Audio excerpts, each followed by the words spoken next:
കക്ഷി രാഷ്ട്രീയത്തിനപ്പുറം ജനപക്ഷ നിലപാടുകൾ കൊണ്ട് എന്നും ജനഹൃദയങ്ങളിൽ ചേക്കേറിയ വ്യക്തിപ്രഭാവമായിരുന്നു വി എസിൻ്റേത്. ശരികേടുകൾക്കെതിരെ എന്നും അദ്ദേഹം നിലപാട് ഉയർത്തി. നീതികേട് എവിടെ കാണുന്നുവോ അവിടെയൊക്കെ അദ്ദേഹം ശബ്ദിച്ചു. അതിൽ അദ്ദേഹം കക്ഷി രാഷ്ട്രീയം കണ്ടില്ല. എന്നും വി എസ് എന്ന രണ്ടക്ഷര ബ്രാൻഡ് ശബ്ദിച്ചതൊക്കെ ജനങ്ങൾക്ക് വേണ്ടിയായിരുന്നു. ജനങ്ങളുള്ള പക്ഷപാതമായിരുന്നു എന്നും ഈ വി എസ് അച്യുതാനന്ദൻ എന്ന ആളിൻ്റെ മുഖശ്രീ. നമുക്കൊപ്പം എസ് വിജയകുമാർ കൂടി ചേരുകയാണ്. ഇപ്പോഴും ഒഴുക്ക് തുടരുകയാണ്. തിരുവനന്തപുരത്തെ സെക്രട്ടേറിയറ്റിനുള്ളിലെ ദർബാർ ഹാളിലാണ് അദ്ദേഹത്തിൻ്റെ മൃതദേഹം പൊതുദർശനത്തിന് വെച്ചിരിക്കുന്നത്. നൂറുകണക്കിന് ആളുകൾ പുറത്ത് ഊഴവും കാത്ത് നിൽക്കുകയാണ്. ഇതിൽ ഒരിക്കലും വി എസ് അച്യുതാനന്ദനെ നേരിട്ട് കണ്ടിട്ടില്ലാത്ത ചെറിയ കുട്ടികൾ പോലുമുണ്ട് എന്നുള്ളത് വളരെ പ്രധാനപ്പെട്ട കാര്യമാണ്. ഒരുപക്ഷെ പുതിയ തലമുറയ്ക്ക് അന്യമായ വാക്കും പ്രവൃത്തിയും തമ്മിൽ കൂട്ടിയോജിപ്പിക്കുന്ന അസാധാരണമായ ഒരു ഫിസിക്സ് അദ്ദേഹത്തിൽ പ്രവർത്തിച്ചിരുന്നു. ഒരുപക്ഷെ സ്വന്തം താല്പര്യങ്ങൾ വരുമ്പോൾ കാര്യങ്ങളിൽ കോംപ്രമൈസ് ചെയ്യുന്ന പുതിയ കാല നേതൃത്വത്തിന് എന്നും വെല്ലുവിളിയായിരുന്നു വി എസ് അച്യുതാനന്ദൻ. വളരെ ലാളിത്യമാർന്ന ജീവിതമായിരുന്നു അദ്ദേഹത്തിൻ്റേത്. അധികാര കസേരകളിലും അധികാരത്തിൻ്റെ ഇടനാഴിയിലും മറ്റുള്ളവരെ പോലെ ആകരുത് എന്ന് ചിന്തിച്ച് ജീവിച്ച ആളായിരുന്നു വി എസ് അച്യുതാനന്ദൻ.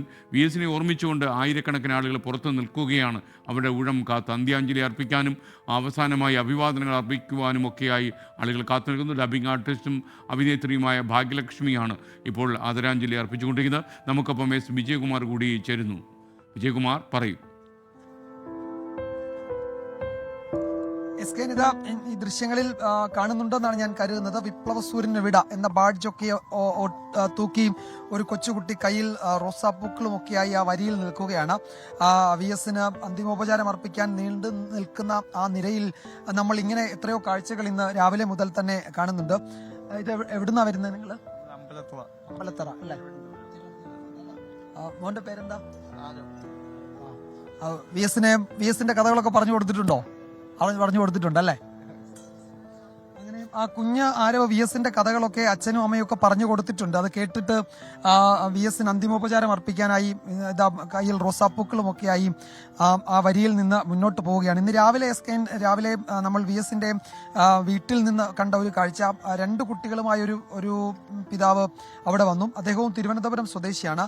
ആ മക്കളുടെ രണ്ടുപേരുടെയും ഇനിഷ്യൽ വി എസ് എന്നാക്കിയിട്ടുണ്ട്. വി എസിനോടുള്ള സ്നേഹാദരത്തിന്റെ സൂചനയാണ് എന്ന് അദ്ദേഹം പറയുകയായിരുന്നു. മക്കളുടെ രണ്ടുപേരുടെയും പേരിന്റെ കൂടെ ഇനിഷ്യലിന്റെ ഭാഗത്ത് വി എസ് എന്ന് വരാവുന്ന തരത്തിൽ പേര് ക്രമീകരിച്ചു. അങ്ങനെ ആ നിലയിൽ വൈകാരികമായി നേതാവിനോട് വലിയ അടുപ്പം പുലർത്തുന്ന ആളുകളെ നമ്മൾ പലയിടത്തും കണ്ടു. വലിയ കരച്ചിലടക്കാൻ കഴിയാതെ വി എസിന്റെ കണ്ടത് ശേഷം മടങ്ങി വരുന്ന ആളുകൾ, അത് ആ വീട്ടിലെ കാഴ്ചകളായിരുന്നു. ഇവിടെ നമ്മൾ ദർബാർ ഹാളിലും അത്തരം കാഴ്ചകൾ കാണുന്നുണ്ട്. അങ്ങനെ ഈ ഭാഗത്ത് നമ്മൾ നിൽക്കുമ്പോൾ ഈ ദൃശ്യങ്ങളിൽ കാണാം, അവിടെ പ്രധാനപ്പെട്ട രണ്ട് ഗേറ്റ് വഴിയും ആളുകൾ ഇവിടേക്ക് ഇങ്ങനെ വന്നുകൊണ്ടിരിക്കുകയാണ്. രണ്ട് വഴിയിലൂടെയും ആളുകൾ ഇവിടേക്ക് വരുന്നു, വി എസിന് അന്തിമോപചാരം അർപ്പിച്ച് മടങ്ങുന്നു.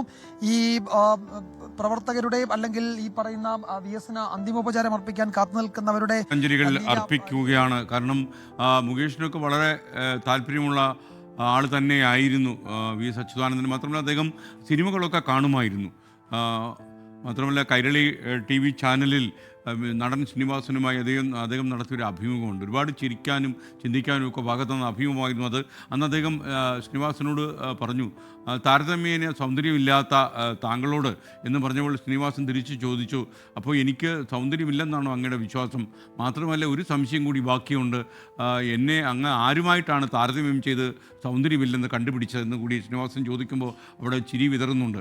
അപ്പോൾ വി എസ് പറഞ്ഞു, സാധാരണ സിനിമാക്കാരെന്ന് പറഞ്ഞാൽ ഇങ്ങനെയൊക്കെ ആണല്ലോ എന്ന് പറഞ്ഞ് അദ്ദേഹം തടി തപ്പാൻ ശ്രമിക്കുന്നു. ഒക്കെ തന്നെ ഒരുപാട് ചിരിയും ചിന്തയും ഒക്കെ ഉണ്ടാക്കിയ സംഭവങ്ങളാണ്. ഈ മാർക്സിസ്റ്റ് സൗന്ദര്യശാസ്ത്രത്തെക്കുറിച്ചൊക്കെ പറയുമ്പോൾ ഒരുപാട് ആലങ്കാരികമായ വാക്കുകൾ ഉപയോഗിക്കാതിരിക്കാനൊക്കെ അദ്ദേഹം ശ്രമിച്ചിരുന്നു. മാത്രമല്ല അത്തരം വാക്കുകളിലൊന്നും ആയിരുന്നില്ല വി എസിൻ്റെ ജീവിതം. പറയാനുള്ള നേരെ അങ്ങ് പറയുക എന്നുള്ളതായിരുന്നു. ഒരുപാട് വളച്ചു കെട്ടി പറയുന്നതായിരുന്നില്ല അദ്ദേഹത്തിൻ്റെ രീതി. വളരെ സ്ട്രെയിറ്റായിട്ട് അദ്ദേഹം പറയുമായിരുന്നു. വിജയകുമാർ.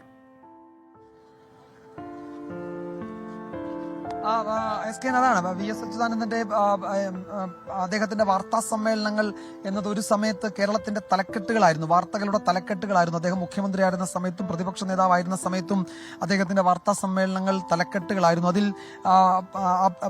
ആഭ്യന്തര പ്രശ്നങ്ങൾ, പാർട്ടിയിലെ പ്രശ്നങ്ങൾ ഉണ്ടാകും, അല്ലെങ്കിൽ സർക്കാരുമായി ബന്ധപ്പെട്ട പ്രധാനപ്പെട്ട തീരുമാനങ്ങൾ ഉണ്ടാകും.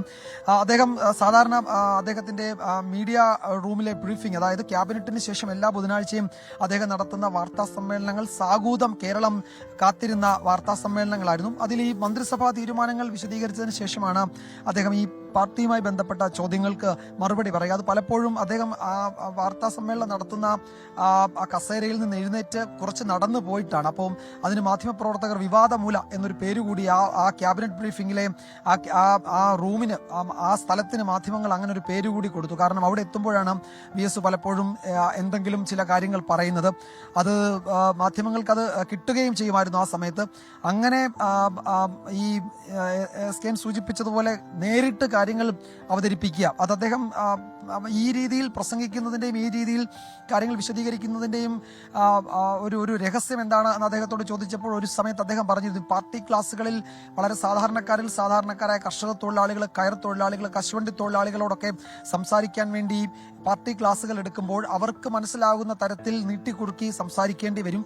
അതുകൊണ്ട് അതൊരു ശൈലിയായി മാറി എന്നതാണ് അദ്ദേഹം പറഞ്ഞത്.